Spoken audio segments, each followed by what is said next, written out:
Salam, hörmətli tamaşaçılar. Ediniz TV-nin Vətəndaş mövqeyi efirdədir. Türk Dövlətləri Təşkilatının üzv ölkələrinin qeyri-hökumət təşkilatlarından ibarət nümayəndə heyəti bir neçə gündür Bakıdaydı və Bakı səfəri Naxçıvan səfəri ilə başa çatdırıldı. Türk Dövlətləri Təşkilatının üzv ölkələrin QHT platformasının təsis konfransında Azərbaycan Milli QHT Forumunun idarə heyətinin üzvü, Milli Məclisin deputatı Azər Allahveranov platformanın baş katibi seçildi. Azər müəllim, xoş gəlmisiniz. Xoş gününüz olsun.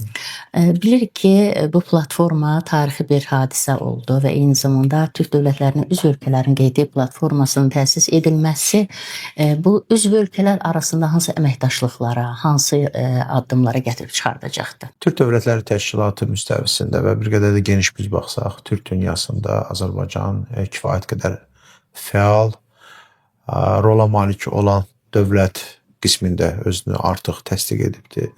Azərbaycan Türk dünyasının daha da möhkəmləşməsi xidmət edən kifayət qədər çox sayda bir inteqrasiya layihələrinə çıxış edibdir və həmin bu layihələrin müəyyən bir qismi artıq yekunlaşsa da digər bir qismi hələ fəal surətdə də inkişaf etdirilməkdədir.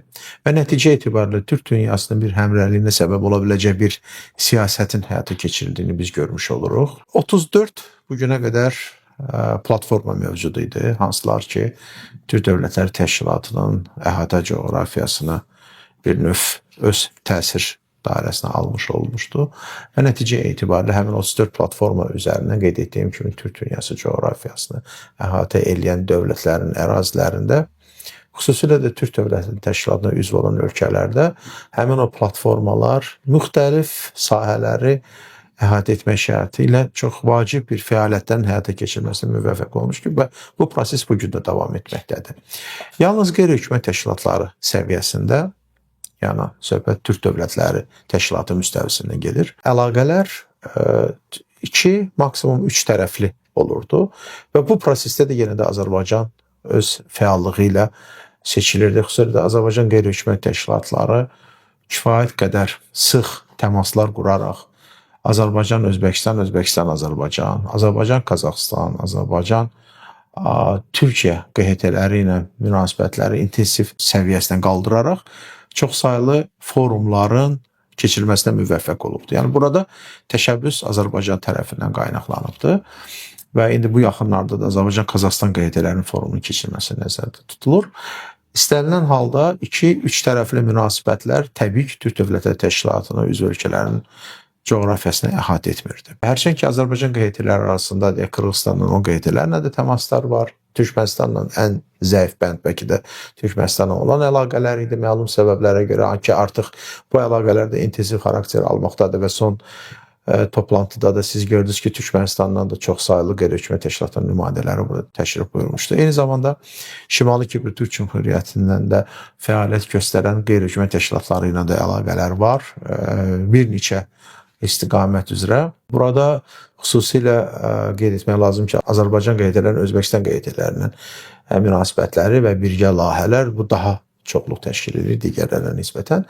Amma istənilən halda düşünürəm ki, Cənab Prezident etdiyi çıxışda bir vacib qeyd elədiyi məqam bundan ibarətdir ki, bizim bir ailəmiz var, o da Türk ailəsidir və başqa bir ailələr də bizi gözləmirlər. Bu da söz nəsə mənasında həqiqətən belədir və biz də onu görürük ki, belə Azərbaycan QHT-lərini də söz nəsəbənsə başqa ailələrdə gözləmirlər. O baxımdan ki, 2 tərəfli, 3 tərəfli münasibətlər ola bilər.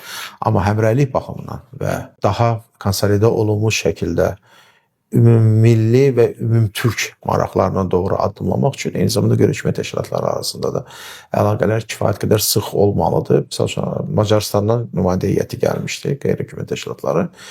Yəni, baxmayaraq ki, Macarlar öz dillərində danışırdılar, amma mənim yadıma düşür ki, biz həmrəylik forumunda o hər bir ölkəyə məxsus olan bir mətbəx nümunələrini göstərə biləcək bir stendlər yaradılmışdı. Çox maraqlı idi, çox yadda qalan idi. Və mənim üçün 2 qat da maraqlı olan oldu ki, Macarların stendində, yəni onların o güşəsində Macar mətbəxindən olan şirniyyətləri diqqət yetirəndə baxdım ki, bu bizdə pişən şirniyyətdir.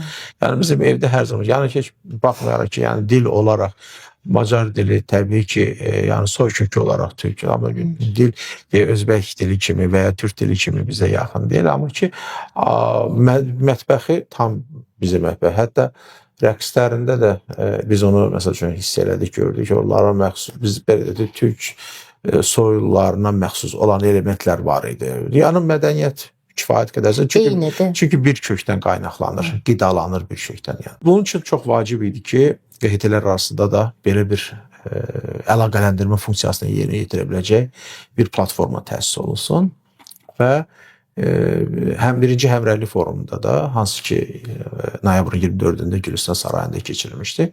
Orada da bu mövzu ətrafında çox vacib müzakirələr və məsləhətləşmələr aparıldı və nəticə etibarilə noyabrın 25-i Naxçıvanda növbəti bir tarixi səhifəyə imza atmış olduq. Nə üçün Naxçıvanda və nə üçün tarixi səhifə?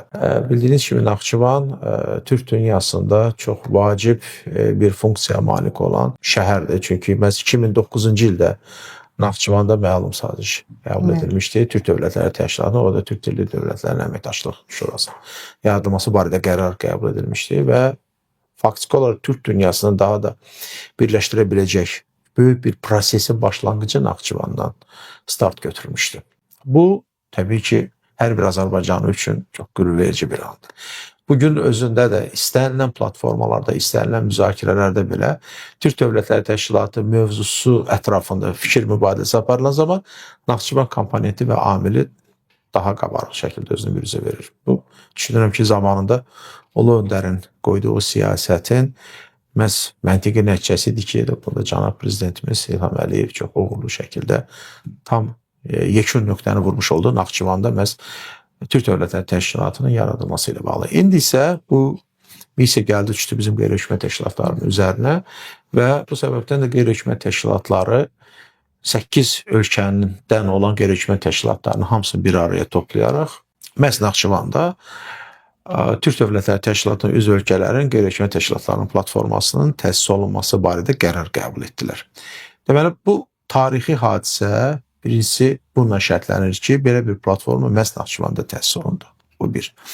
İkinci çox vacib element bundan ibarətdir ki, bu platformanın həm də katibliyi fəaliyyət göstərəcəkdir. Katibliyi də daimi əsaslarla məhz Bakı şəhərində, yenə də Azərbaycanda.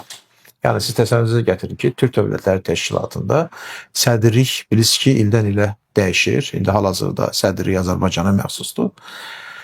Və nəticə etibarilə də digər, məsəl üçün, növbəti illərdə sədrlik dəyişir rotasiya prinsipi əsasında. Amma QHT-lərin platforması bir katiblik səviyyəsində məhz Bakı şəhərində fəaliyyət göstərəcəkdir. Bu da ikinci çox vacib tarix hadisədir. Yəni, daimi əsaslarla fəaliyyət göstərən bir katiblik olacaqdır. Və üçüncü də önəmli olan bizim üçün həm də odur ki, baş katib funksiyası da yenə də bizim Azərbaycan Respublikasının vətəndaşına həvalə olunur, yəni həvalə olunur. Və mən həm də Milli Məclisin deputatıyam, eyni zamanda İctimai Birliklər Komitəsinin üzvüyəm və Azərbaycan Milli QHT Forumunun idarəti üzvüyəm. Yəni, bu səviyyədə bir neçə sahələri bir-birinə özünə ehtiva edə biləcək bir fəaliyyət spektri mövcuddur ki, bu fəaliyyət spektri həm də katiblik üzərindən bəs bizim Azərbaycan QHT-lərinin və o cümlədən də Türk QHT-lərinin fəal dəstəyi ilə həyata keçiriləcəkdir ki, yəni buna da əminəm. İndi biz yeni bir yolun başlanğıcıdır. Yəni, bax, bu üç parametrlərə görə tarix hadisədir və hesab edirəm ki, olduqca vacib bir qərar verilibdir və sözün əsl mənasında indi biz o proseslərin iştirakçısıyıq. Ola bilər ki, bizim üçün qıraqdan biraz görmürük də özümüzü, amma real olaraq gəlin Türk dünyası səviyyəsinə baxaq məsələyə. Artıq bugün həmin ölkələrin mediası belə Azərbaycanda belə bir platformanın təsis olması barədə yazırlar və burada da yeni Azərbaycan faktoru, Azərbaycan amili, Naxçıvan torpağı, qədim Türk yurdu olan Naxçıvanın xüsusilə də qabardılması bu təbii ki, qürurverici bir hallardır. Azərbaycan son aylarda, son illərdə çox böyük tarixi addımlar atır, böyük layihələrə imza atır. Bu da o layihələrdən bir növbədir. Şübhəsiz bu. Mən sizə təşəkkür edirəm Azər müəllim. Siz sağ olun, sağ olun. Sağ olun. Hörmətli tamaşaçılar, İlmiz TV-nin vətəndaş mövqeyinin qonağı Azərbaycan Milli QHT Forumunun İdarə Heyətinin üzvü, Milli Məclisin deputatı, eyni zamanda Türk Dövlətləri Təşkilatları üzv ölkələrin QHT platformasının baş katibi Azər Allahveranov idi.